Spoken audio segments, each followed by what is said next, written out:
Killing Joke. What's going on, everybody, and welcome back to The Walking David. Today we're going to be talking about Batman: The Killing Joke, the animated movie. Just saw it a few days ago with my buddy Alec and my other friend Kyle, his brother, and well, needless to say, I think it was a very interesting movie experience because for me, I have never been one for animated movies. Never been a huge fan of it. And if you are a huge fan of animated movies, I'm actually curious as to why. Because some people do it completely out of nostalgia, like you grew up with amazing animated movies like Hercules and Mulan and Tarzan and all of that, and I loved those movies. Don't get me wrong. I'm more talking about how I feel like I've sort of grown out of seeing these animated movies. There was a point in time where I thought that Pokemon, the animated movie, was one of the best movies I'd ever seen. And that has certainly changed. So I'm definitely curious as to what your guys' thoughts are on the whole situation. Amy, what's going on? Welcome. I love you. And it's true. Sorry, I got to minimize my windows so I can see the live chat. Throughout this little discussion that we're going to have over it, I will say right up front, and I will have to repeat this, I'm sure, as more people come into the chat, that this is a spoiler area. We're going to be getting into spoilers. That is an absolute guarantee because I do not have the same love for this stuff as everybody else, and so I don't show it the same respect as I would something like a movie that I truly, truly admire. Because I'll start off by saying that my movie-going experience wasn't all that great. Now, a lot of that has nothing to do with the movie. A lot of that has to do with the crowd, just the overall ambiance of the night. Because keep in mind, I mean, I'm an actor and a filmmaker, and so I really do look for those things. I mean, everything. It's a very visceral experience seeing a movie, and especially with these animated movies, I find my tendency to be a lot more picky about everything else because in my head they already have a strike against them just because of the fact that they're animated. Now, I will say later on that there are a couple of animated movies that have certainly surprised me, and even a couple of animated TV shows that surprised me as an adult. And yeah, we'll start getting into it. So, Batman: The Killing Joke. Sorry if my computer seems to be lagging. It happens. It's true.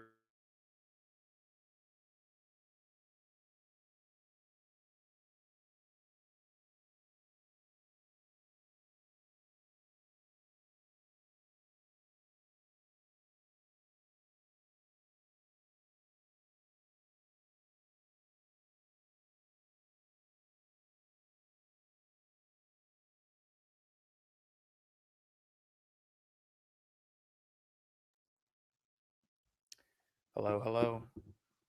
Are we back? Good.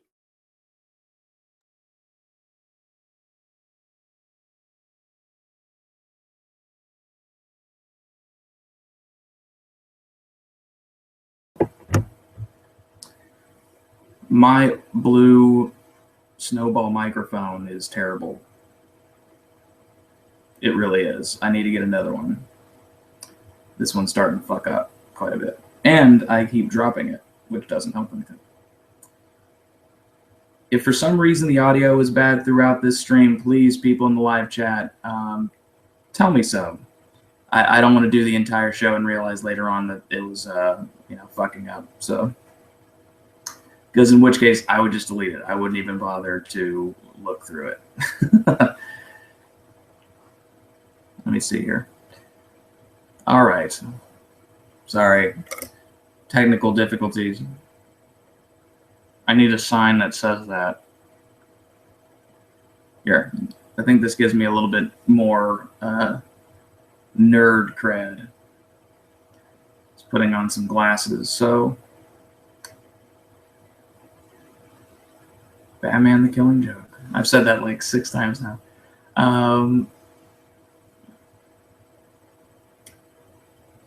Okay. I think what I'm going to do, I'm really peeking out right now. One sec, guys.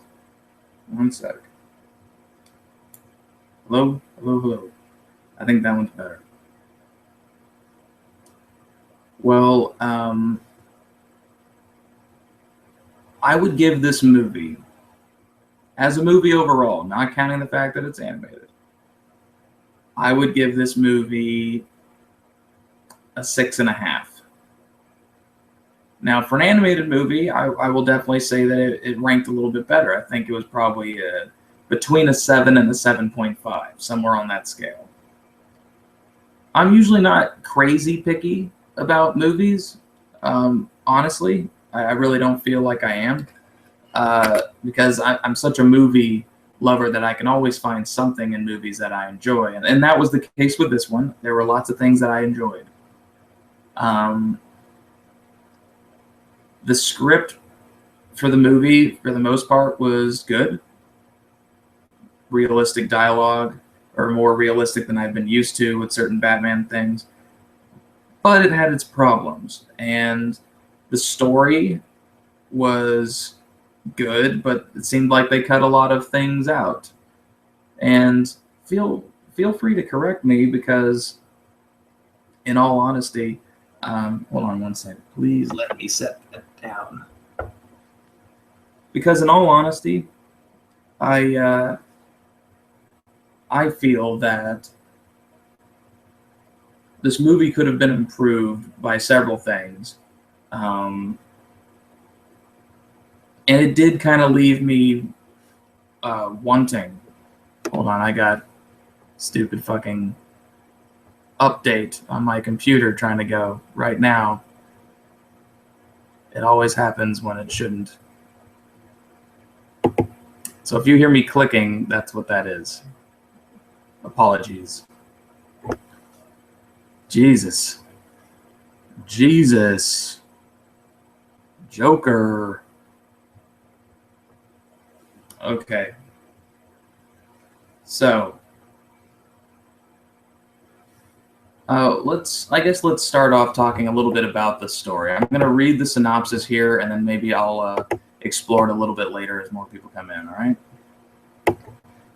The synopsis on IMDb is, as Batman hunts for the escaped Joker, the Clown Prince of Crime attacks the Gordon family to prove a diabolical point, mirroring his own fall into madness. Now that sounds a lot better in theory. Honestly, it does. Hold on one sec.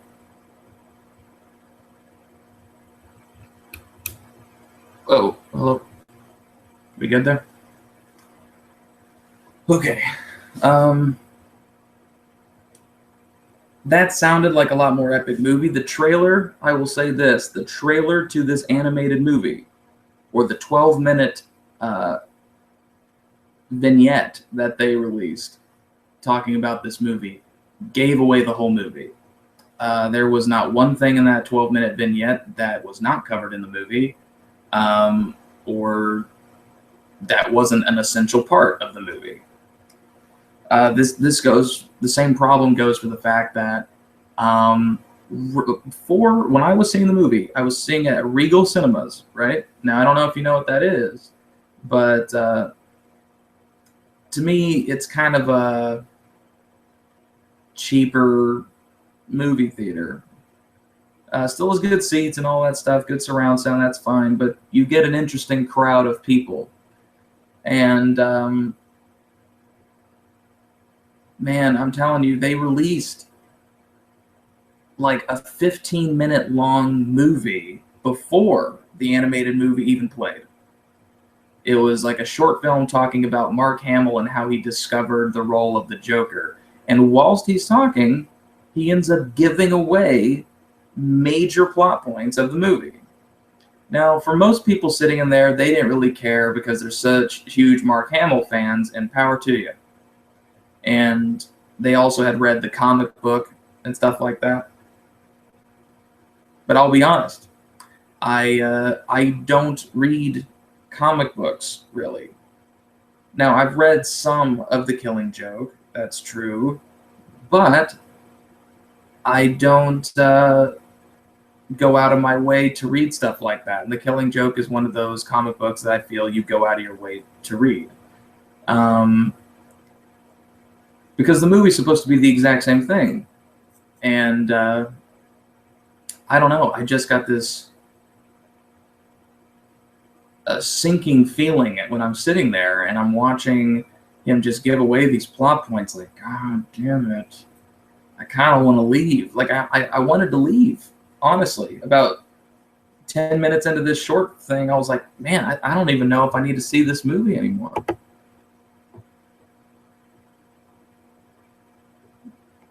Amy says, you should read the comic book, says the one who hasn't read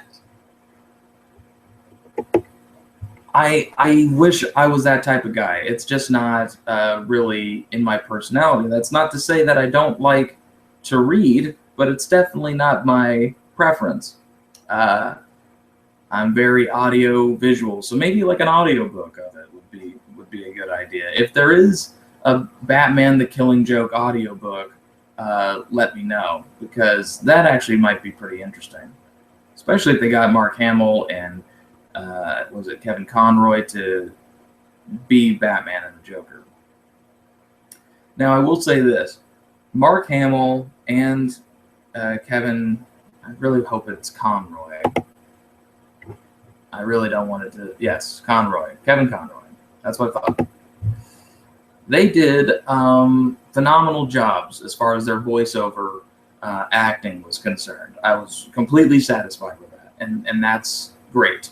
I really don't have any qualms about their performances, because keep in mind, they're just the actors. They're not.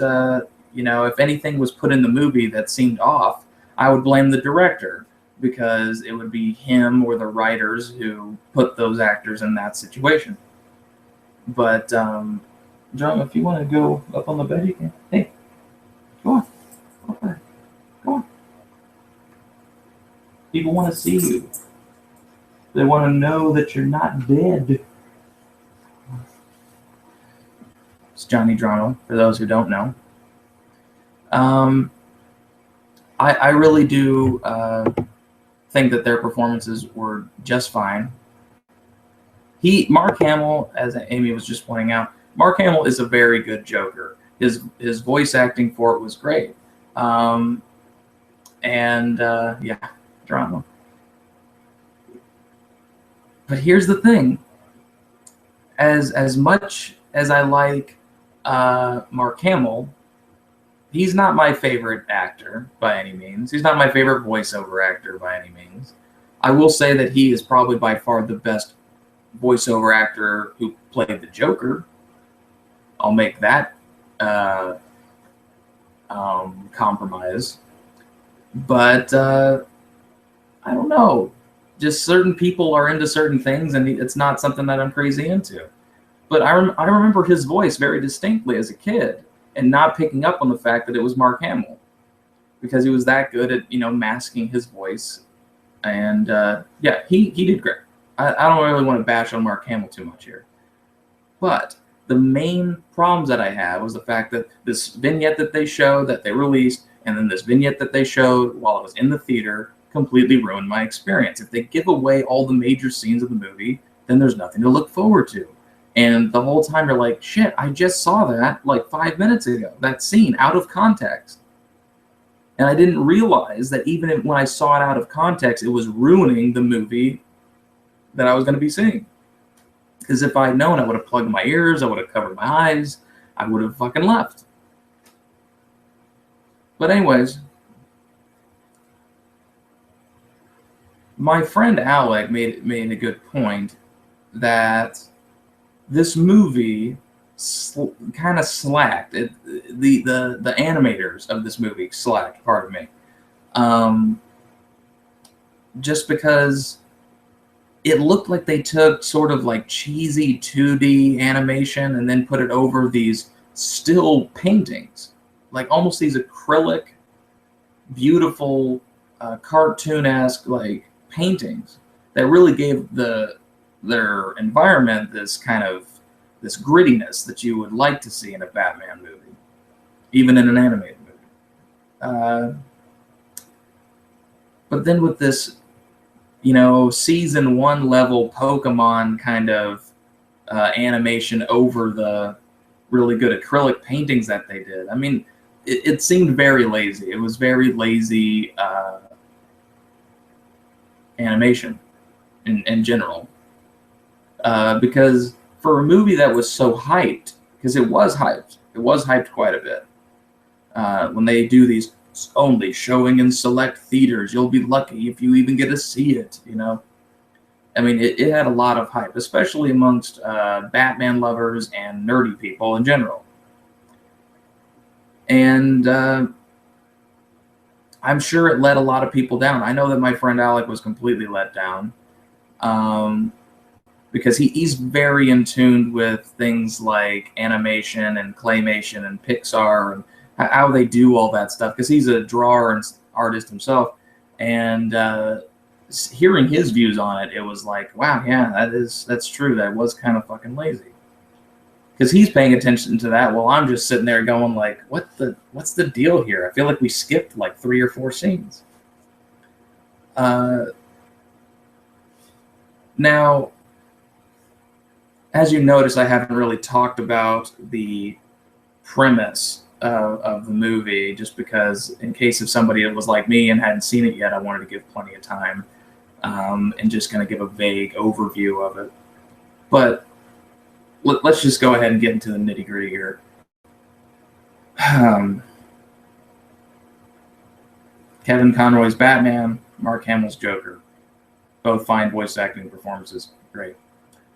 In the story, though, it starts off with Batgirl. And Batgirl is just crazy hot. And she's just like, man, let me tell you a story about a time that was pretty fucking crazy. And you're like, okay. I mean, I guess they even acknowledge it in the movie. She goes, I'm sure you didn't want to start off this story with me, but let's go ahead and start this story off with me. And I'm like, well, you hit the nail on the head when you said we didn't want it to start with you. Like, how did you make this about you, Batgirl? It's not Batgirl the Killing Joke, it's Batman the Killing Joke. I just didn't see a point. I didn't see the point in her being in this movie, honestly. Like this, it seemed stupid.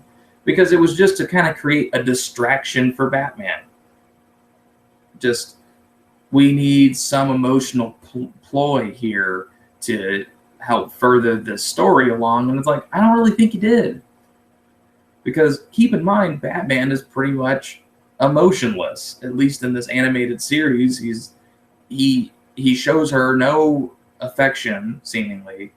And she's so eager to please him, and they establish that she's kind of been working with him for a few years, and I guess she was in it. I don't know if she was in the comic necessarily. I know, actually no, she was in the comic, but, because I've heard this from people, but there's a scene that wasn't in the comic that just didn't need to fucking be in there. That caused way too much tension without any payoff. You didn't really care one way or the other. Batman was being a dick and going like, you're off this case. The Joker knows you. And this guy knows you. There's also a character in this movie, by the way, who's affectionately nicknamed Paris France. At least in this movie was just filled with them acknowledging their fucking fuck-ups. which I guess is good, but it's like, if you're that aware of you fucking up to the point where you're having an animator edit and draw scenes and write out scenes talking about how badly you fucked up, why don't you just leave those out? Why don't you just leave that out? Why don't you just take the time to fix the fuck ups? You know, I'm surprised that the characters didn't just like look to the camera and be like, am I right, audience?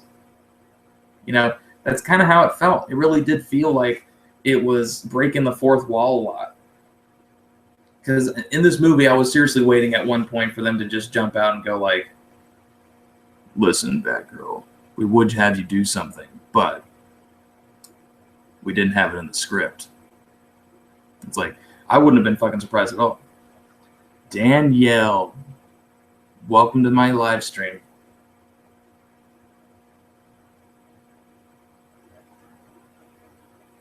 But, sorry. This, I don't know. There were two bad guys in this movie. You got the Joker, that's for sure. But the Paris France dude. And his point was kind of retarded. Like, it didn't affect the Joker storyline at all. There wasn't seemingly any connection other than it was meant to distract Batgirl's character and show how ill-prepared she was to face what Batman calls the Abyss. The Abyss is basically just Batman saying, you know, I've been to the abyss. I've been to the fucking brink of madness. And it's like, all right, fair enough. I guess you have. You've seen some shit. But who gives a fuck about Batgirl seeing the abyss? I don't give a fuck about Batgirl seeing the abyss. Shows her, they end up kicking the shit out of this Paris France dude. Or Batgirl does. And he's like flirting with her and going back and forth like, here's a special trap for my special girl. And she's so fucking dumb that she just kind of goes like, oh, okay. And just, you know, walks right into fucking traps and just gets herself in trouble all the time and isn't paying attention when she needs to be. Like, it's so obvious that she's not even like Robin level in this movie. You know what I mean? She's just, it looks like she's in training, like a McDonald's employee in training, but you threw a Batgirl suit on him. How's it going? I'm doing well. It's going good. How's it going over there? God, that fucking phone. I hate it when phones, like when people call you and then it just goes like just, it's fucking knives in my ears. Even if you can't hear it, I totally can. Yeah, it's killing me. I don't like it. Somebody get that. But yeah, the Batman story, sorry, the Batgirl storyline was completely forced. I didn't like that at all. I really didn't care for it. Honestly, there's the best character in this movie is like a gay librarian that works with Batgirl at her job. And he's like, hey, honey, what's going on? And he's like, you've been acting all mysterious lately, and that makes me concerned. And Batgirl's like, I don't like to talk about my personal life. But once you ask one more question about it, I'm going to fucking blow up about my personal life. And they're like, oh, okay. And so the guy goes, oh, so it seems to me like you're seeing somebody. And she just makes up that Batman is her yoga instructor and that they've been going together for 3 years, but haven't ever been intimate. And the guy goes, oh, wow, does he have like a problem? Like, he's the best because he's just so obnoxiously gay in this. I mean, if they had just drawn him with female hair, I would have thought it was a woman. But his best line of the movie, he goes, and they say the gay scene is hard. Like, I don't know. His character to me was by far the best and the most interesting. I was like, hey, what's up with that gay librarian dude? He had arguably the funniest scenes. And he was just kind of there for exposition. I mean, but it's weird that the exposition characters in this movie were far better in some cases than the main characters. And to me, that's not how it's supposed to be. And, oh yeah, I definitely have to get into this, obviously. The extended backstory of how the Joker came to be the Joker, fucking retarded. Whoever wrote that is where the script had huge problems, and those problems definitely affected the rest of the movie, because the Joker, his scenes were great. But the Joker, pre-Joker, like back before he got turned and his skin got dyed and he went crazy, it was just stupid. Like, I really didn't feel for the dude, and they didn't emphasize his backstory enough. Because the Joker, the reason that he becomes the Joker is basically he's a bad comedian. Aww, nobody laughs at my shit.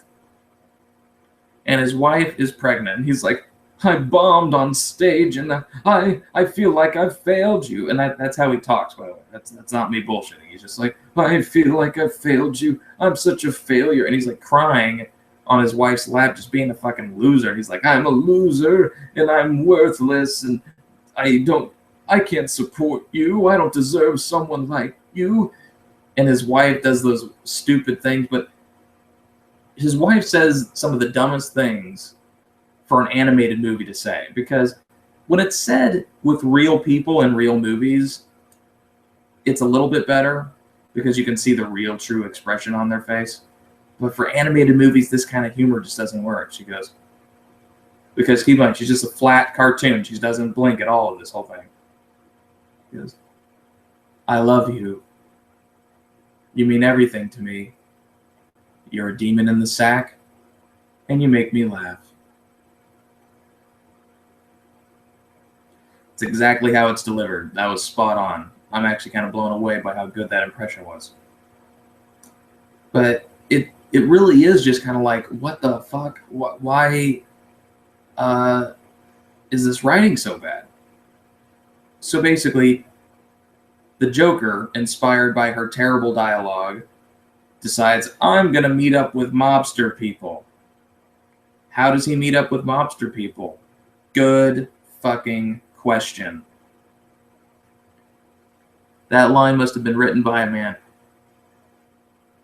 Honestly, I feel like it was written by a woman, and it was just a woman who was like passing through with coffee, and just goes like, what if she was just like, hey, you're great in the sack. That's what I always tell my husband when he's blue. Makes him smile. And I'd be like, yeah, you got it. And by the way, welcome, Patty, to the chat. I was just reading her comment. Forgot to say your name. I'm so sorry, but I love you, Patty. I have all women in my chat right now. Got Amy, Danielle, we got Patty.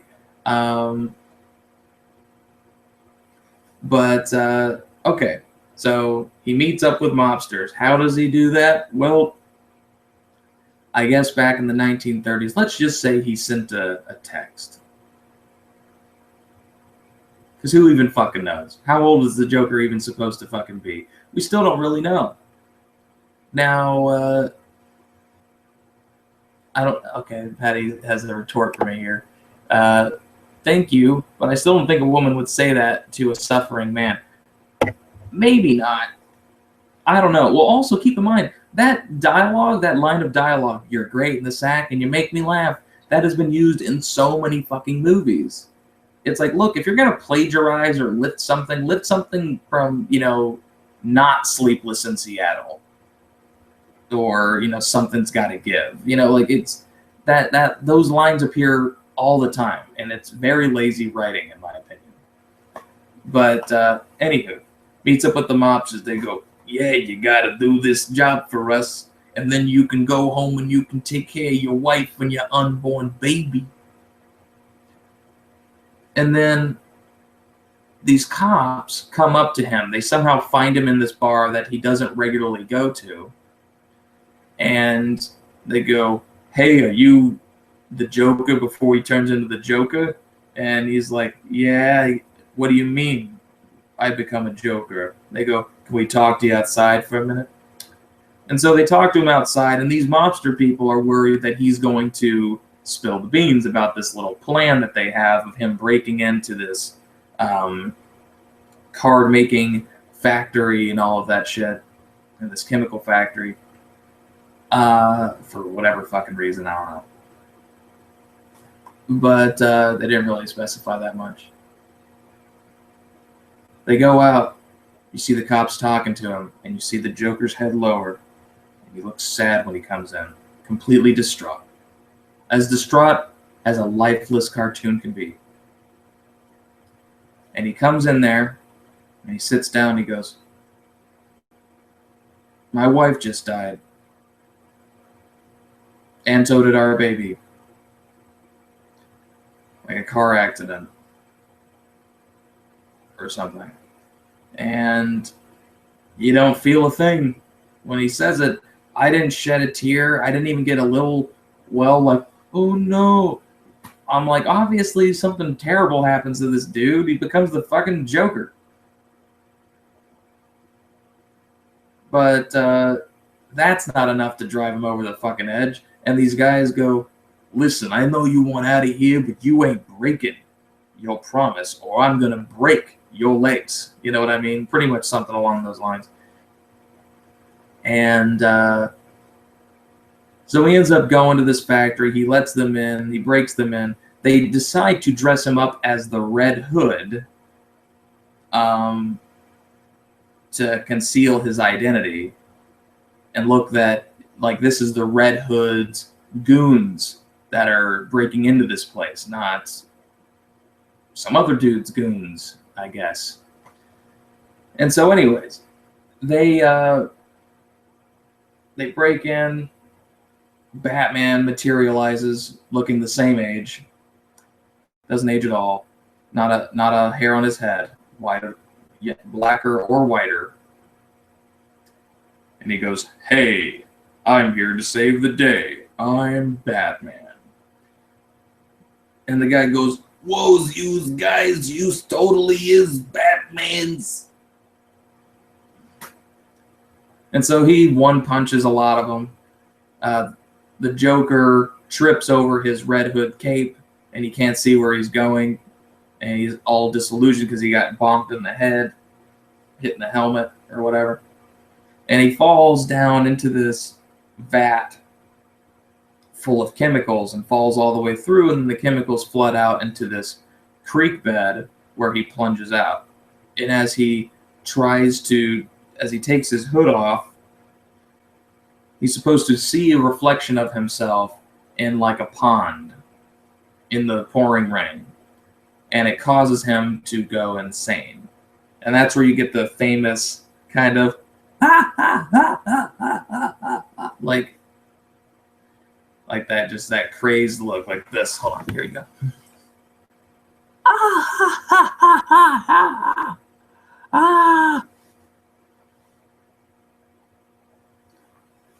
I'm an actor. I don't know if you can tell, I'm extremely sunburnt. I was golfing today in 105-degree heat, and nobody told me that there was some sort of ozone warning out that's basically like, hey, sunscreen means nothing today. But anyways, in case if you think that I put on rouge, I don't. Not anymore. Fuck faces. So he goes mad. He becomes a Joker. Now, here's the thing. As crazy as it makes him, they didn't give any inkling that he was crazy prior. or that he was seemingly even intelligent, that he had any kind of fighting skill. Nothing like that.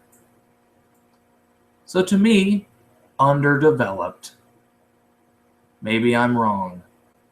Maybe somebody will post such an insightful comment in the live chat or after the video is posted, and I'll just, I'll quake in my boots. But I'm sorry, it doesn't make sense that if somebody hits me in the face, right, and I fall 50 feet down into some chemicals and my skin gets dyed, and I look at my reflection and I go crazy because I am scared of myself. Whatever, doesn't really matter what the reason is. Let's say that that's the case. How did I learn fighting skill? How did I become super strong? How did I become so intelligent when seemingly before I couldn't even tell a few jokes on stage without fucking failing? I just don't see it. And it was, they needed to do a better job. Because they could have easily done some really cool stuff to where it kind of looked like, man, if this guy had all of these skills and then went insane, he would be dangerous. But they didn't do that. It's just this nerdy dude who sucks at being a comedian becoming the Joker. Because it's some acid. Gets a bonk on the head, gets some acid skin, and then that's that. So after they're done with that bullshit backstory, the hunt for the Joker really ensues. I'm skipping over a lot of the Batgirl and the Powers Franz guy because it's fucking pointless. It really doesn't mean anything. It's so pointless.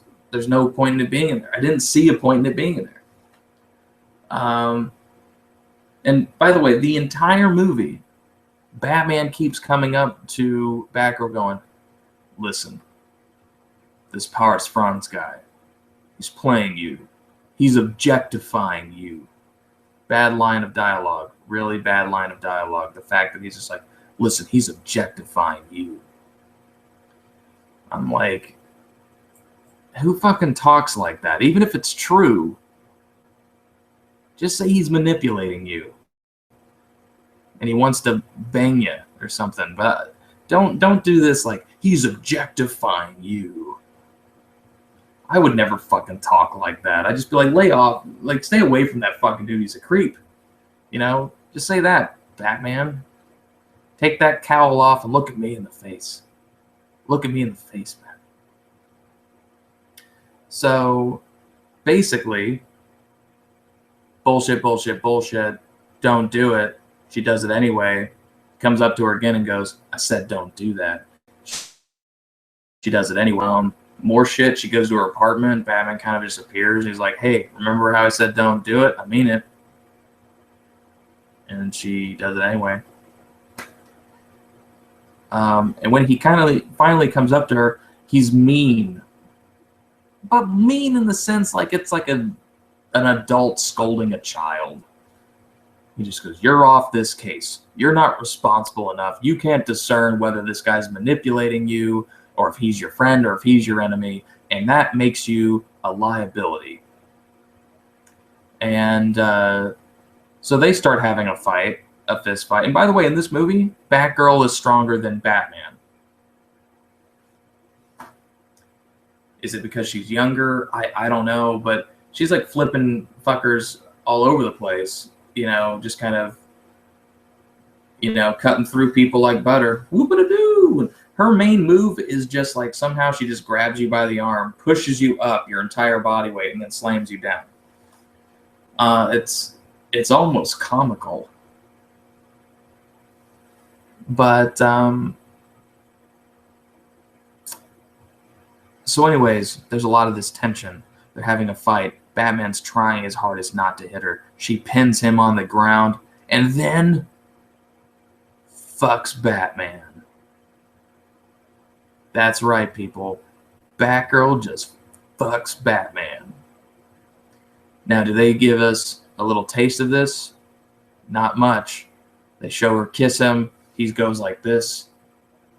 And then he kind of works his hands on her back for a second, and then she just rips that shit off. Like, she just rips her Batgirl stuff off, and she's like, oh, fuck, and just takes her bra off and all this stuff, and it just cuts to a gargoyle.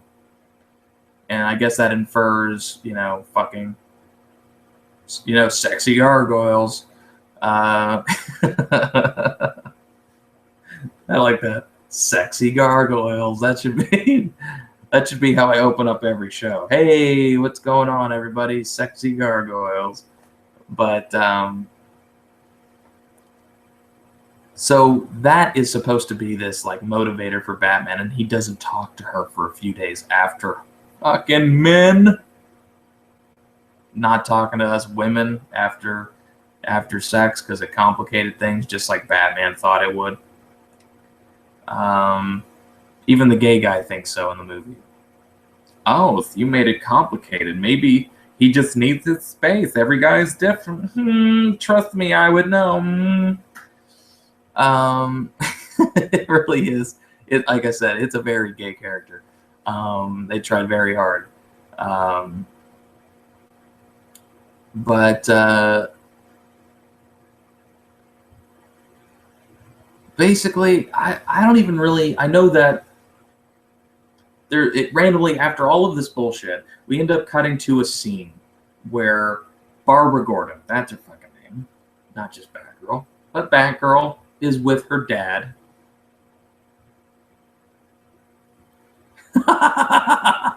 Sorry, I was just reading it. Sexy gargoyles and cut to gargoyle equals passage of time equals yes, coitus was achieved. Best comments. Those are the best comments, hands down.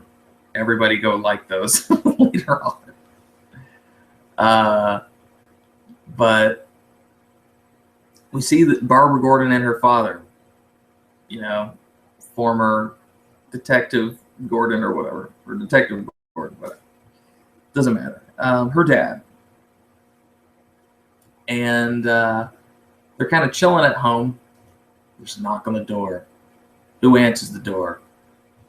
The Joker in Hawaiian outfits. Yep, he just shows up with a flower shirt and a pistol and shoots Barbara Gordon right in the stomach. I guess permanently going through into her back and injuring her spine. And she kind of just looks like she got, crippled almost immediately. And then he ends up having his goons beat up Mr. Gordon, Detective Gordon, and take him to this carnival area. And he buys a carnival. Here's the thing. The Joker just buys a carnival. Purchases it, under the table, kills the dude who was offering to sell it and goes, it's mine now. It's my park, And so, of course, they try to use a lot of the clown-like things that are scary about carnivals. This, House of Mirrors, carousels. I know carousels aren't scary, but I'm saying that they have like people riding carousels really creepily, like.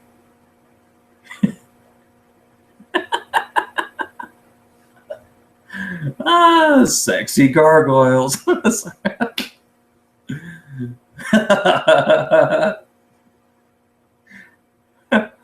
Oh god, that shit makes me like.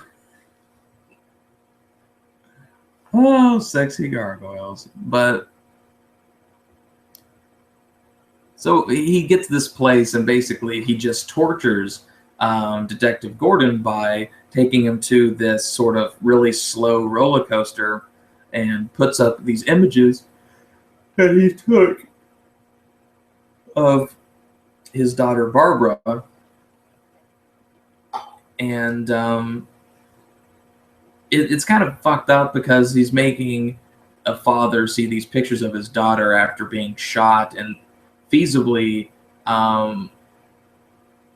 I think they imply that she was molested or raped. I'm not really sure exactly what they were going for there. But, if that's the case, they didn't imply that enough.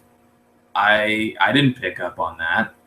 I just heard other people in the theater going like, "Oh my God, did the Joker rape her?" I go, "What the fuck did I miss?" Amy says, "I guess it's about the carousels." What do you mean? Those horses and shit have terrifying faces. I mean, I guess so. Sexy gargoyle. All right. But, so, we think that Detective Gordon is basically kind of mentally broken by the Joker because he's shown all these pictures of his daughter. He's screaming his head off. He's been beaten. He's being dragged around naked around this carnival by these little goblin kind of creatures that I guess have helped the Joker in the past, but for me, wasn't established enough. Once again, I didn't know where these little fucking people came from. I mean, they really were. They just looked like retarded goblins. Just a bunch of people just walking around like, what do you want us to do to the god? I was like, I don't fucking know. Like, it beats the hell out of me. But, so anyways, he ends up locking Detective Gordon in a dog crate, very similar to my drama's dog crate. And Gordon just sits there, kind of upset. Batman visits Batgirl at the hospital. The doctor pokes her foot for about 10 seconds. She'll never walk again. I'm sorry. Exit stage right. And I was like, well, that was fucking anticlimactic. I mean, yeah, she won't walk again, but Jesus, there was no buildup. We didn't see it over the course of a day or two or a week, or she could walk and then she slowly lost it, or that she might gain any of it back. I mean, there was none of that. It was just like, she's unconscious due to all the meds. They're poking her foot. And I'm like, why don't you wait till she's fucking awake?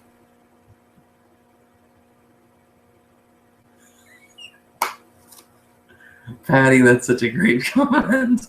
Barbara Gordon is now Worm Girl.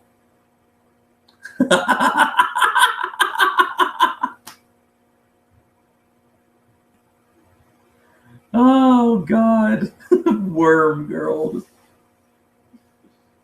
Need some help, Batman? I'm coming to help you. I'll be there in 5 years.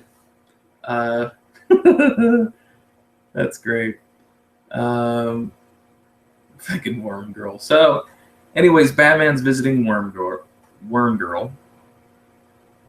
And he goes, Barbara, what's going on with you? And she sort of goes, oh my God, what is the Joker going to do to my dad? I'm like, no. What are you going to do about your legs? I know that he captured your dad, but I would still be concerned about my legs and that whole not walking thing. Call me crazy, call me selfish. But yeah, I'd be pretty upset about that. I'd be like, well, my dad's defeated all of these fucking people in the past, but what about my fucking legs? I'm Worm Girl now. I'm Worm Girl, and I don't know what to do. So, I guess this is supposed to further Batman's resolve to go fix this whole Joker situation once and for all. He shows up. He sees James Gordon just kind of sitting there in a cage. And he's like, oh, no. And then, the Joker just keeps luring him around. And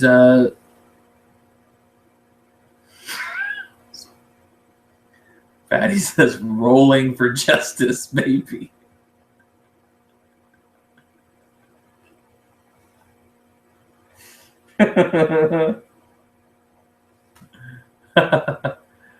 Oh, God. Worm Girl. crawling for justice.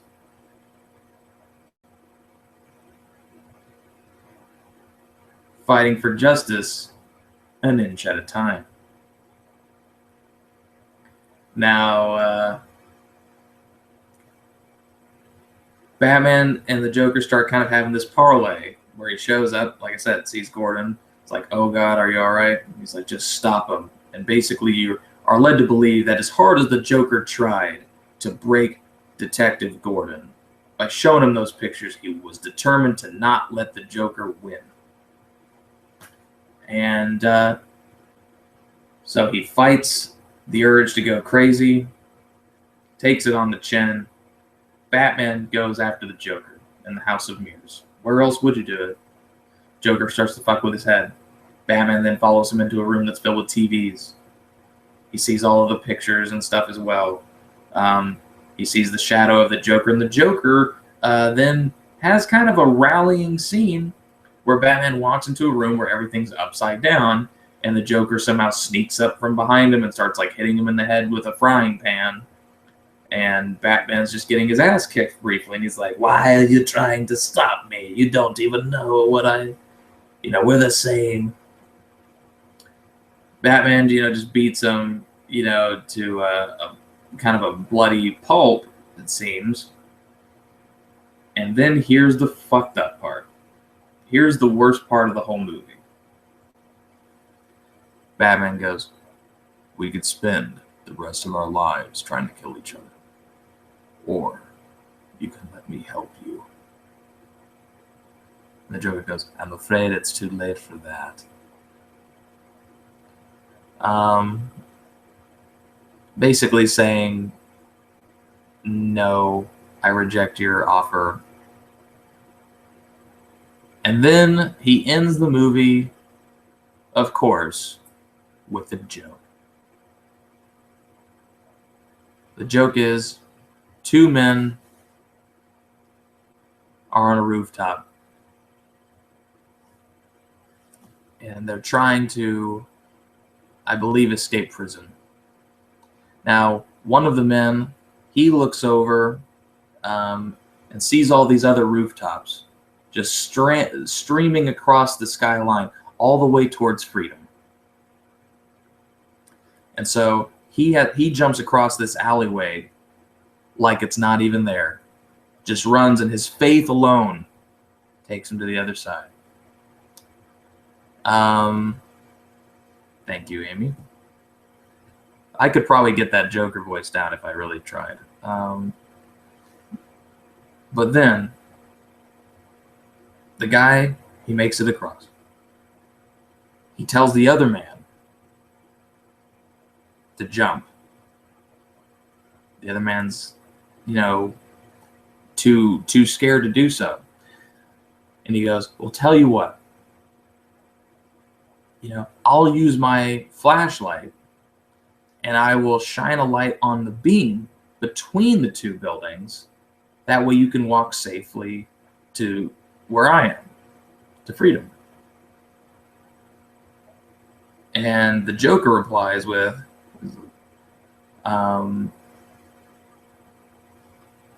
why? All you're going to do is turn the light off when I'm halfway across. And they both just laugh. They just yuck it up for a good minute and a half. And then guess what? The movie fucking ends. It ends right there with them laughing.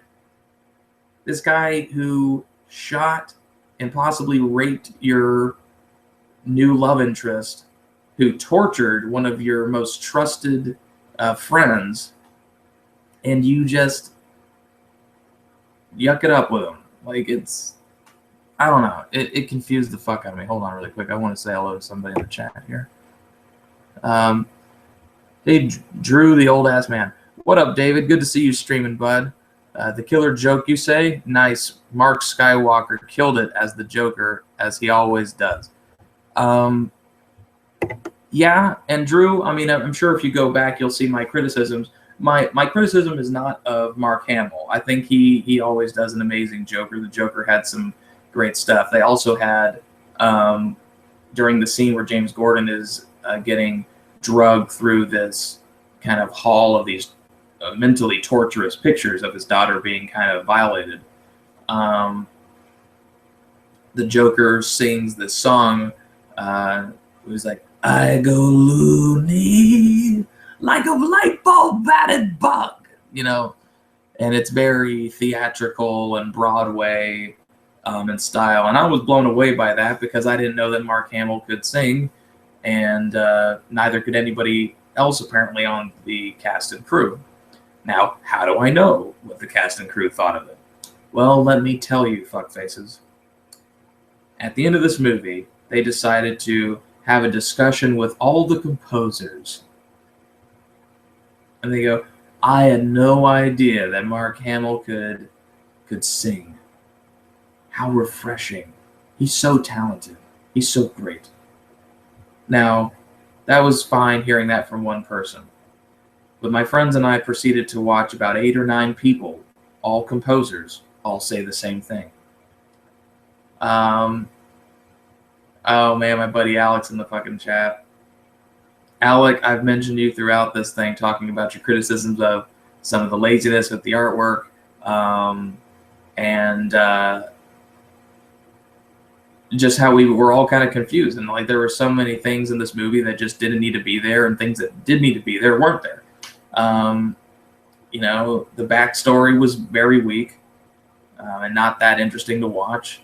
The backstory, by the way, the drawing for the backstory, other than Batman in that, looks cheap as hell. I mean, it looks like a bad animated TV show.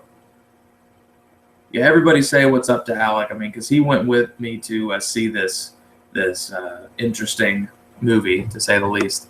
Hold on really quick. Borderlining on campy, you say, or was he the strong point? I asked because I haven't seen it yet. Oh, shit, Drew. My bad, dude. I started off this review with a lot of technical difficulties, but while I was doing the technical difficulties, or dealing with those, I was telling people that there were a lot of spoilers in this. So if you haven't read the comic book or if you haven't seen the movie yet, just know that you probably shouldn't go back and watch this until after you've seen it. But once you have seen it, please like this video and subscribe. Absolutely. The more thumbs up I get, the more I love doing it. Why? Because I'm an attention whore. All right, let me read my buddy Alex comment. He goes, woo! But in all seriousness, it was a C minus. It was just a C minus of a movie. And yeah, it is kind of disappointing. I mean, because I actually went in there pretty excited. My buddy Alec and I, we actually both had on Batman shirts. I think we were the only people. I mean, Alec can correct me if I'm wrong. I think we were the only people who had fucking Batman shirts on. Read the comic book 1,000 times. Okay, good. I didn't want to spoil it for anybody. I really didn't, because I hate that when it happens to me. But that's why I put spoilers in big caps at the top of this fucking video. But yeah, overall, like I was saying, it lacked quite a bit. It was a lot more disappointing than I thought it would be, because I had a lot of high hopes going into it. And Alex says he believes so, which makes us the true fans. That's true. If you don't wear a Batman shirt to a Batman movie, then what the fuck are you doing there? I think that's a good way to show your support, your tacit approval. Double disappointing. Everyone needs a Batman shirt. I agree, Amy. Everybody needs a Batman shirt. You know, every kid deserves a pony. But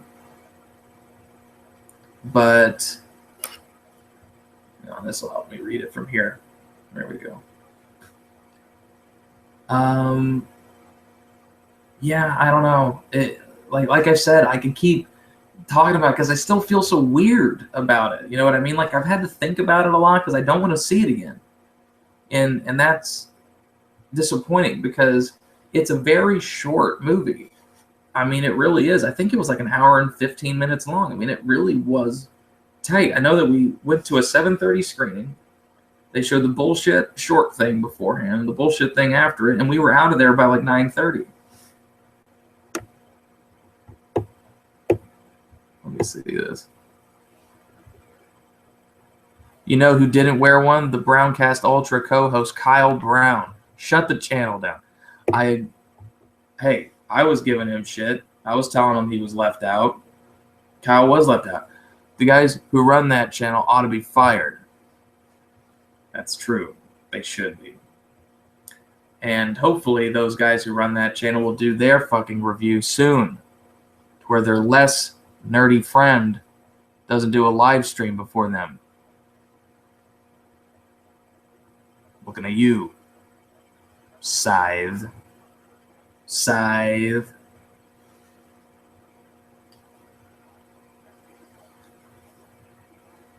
Oh, well, as all over the place as that review was,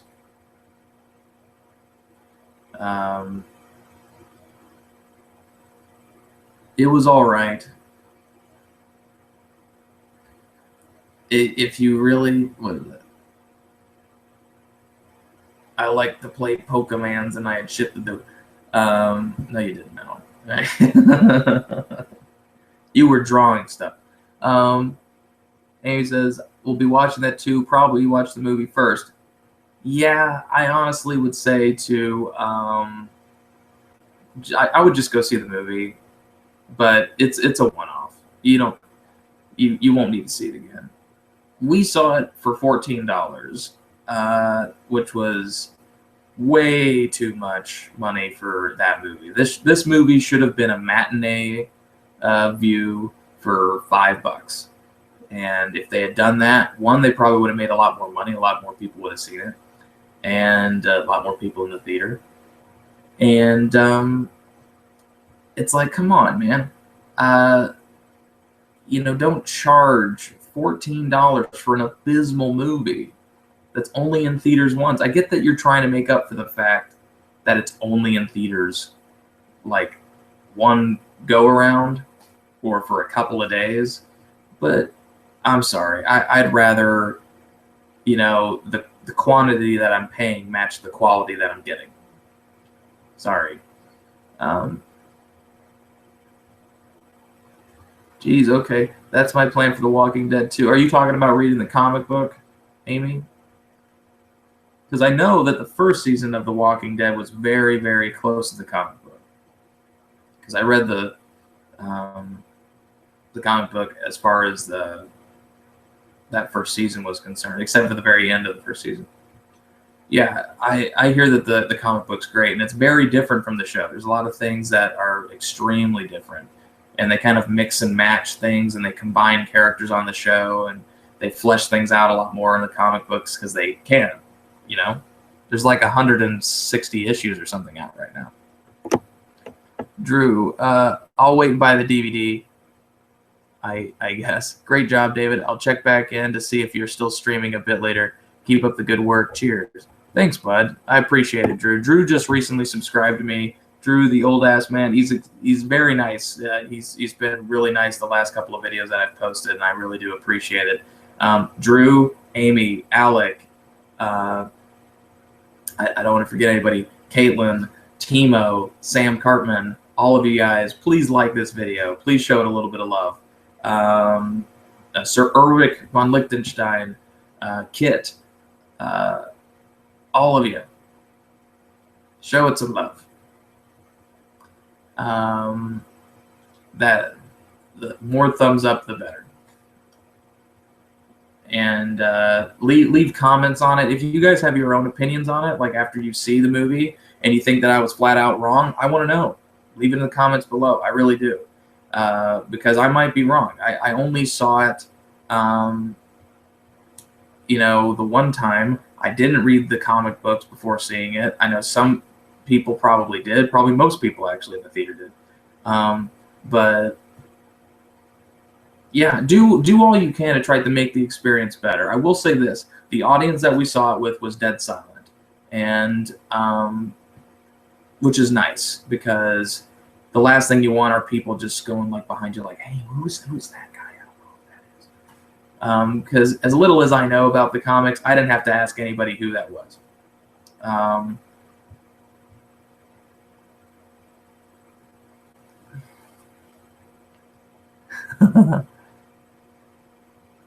Patty, can you please give this a thumbs up too, because I love you. And Drew said cheers to everybody in the chat. Show Drew some love by liking this video. Drew, however many likes I get is however many likes you get. That's the way I like to look at it. Patty says, thanks for the review. Now, not rolling to a theater near me. Alec, you need to go back and watch some of the discussion that Patty and I had about Batgirl post her little incident. And I think you will probably laugh your ass off. Sexy gargoyle. Okay. Well, I think I really said all I needed to say about this. This has been a review and live stream for Batman: The Killing Joke. I will say that I really do love Batman. I like it. Once again, Kevin Conroy and Mark Hamill killed it in their voiceover acting roles. I think a lot of this movie does fall to the mercy of the animators and the screenwriters, and not as much as the composers, as much as they wanted to fucking talk about their shit. But the animator and the screenwriting could have been improved. I think you'll all agree on that. But that doesn't mean that you shouldn't go and see it. So go ahead and check it out and let me know what you think about it. I like doing these live streams. I'll probably be doing another one fairly soon. Probably kind of like the Kitchen Nightmares and Pokemon Go one, where I just sort of pick a couple of topics and we just chat about it. You know what I mean? Because that's what's fun. So let me see. This was worth a watch. Sexy gargoyle. Yeah, Amy, please share the video with people who you think might enjoy it. If you think they like sexy gargoyles, if you think that they're interested in seeing Worm Girl, if you want to talk more about Batman talking about women being objectified in a very look towards the camera, break the fourth wall sort of way, then we can do that. Anyways, I'm David Grayson. You've been watching the Walking David live stream, Batman: The Killing Joke. Thank you all so much for joining me in the live chat, and I'll see you soon. Deuces.